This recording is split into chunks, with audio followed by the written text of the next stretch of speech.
اسمبلیاں توڑنے کا اعلان، پارٹیوں کی لابنگ جاری۔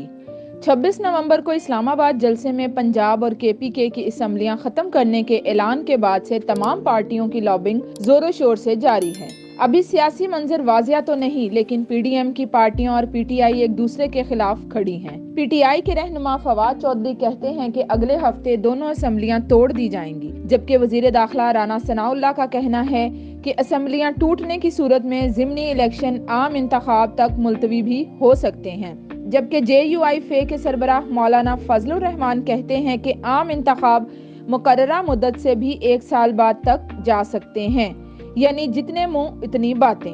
لابنگ کے سلسلے میں وزیر اعلیٰ پنجاب چودھری پرویز الہی نے زمان پاک میں PTI چیئرمین جناب عمران خان سے ملاقات کی۔ ملاقات میں چودھری پرویز الہی نے عمران خان کو یقین دلایا کہ وہ جس دن کہیں گے پنجاب اسمبلی توڑ دی جائے گی۔ ملاقات کے بعد چودھری پرویز الہی نے ق لیگ کی پارلیمانی پارٹی کا اجلاس بھی طلب کر رکھا ہے، جس میں ملاقات میں ہونے والی گفتگو پر غور کیا جائے گا، لیکن غیر مصدقہ ذرائع یہ بھی خبریں دے رہے ہیں کہ چودھری پرویز الہی اسمبلی توڑنے کے حق میں نہیں،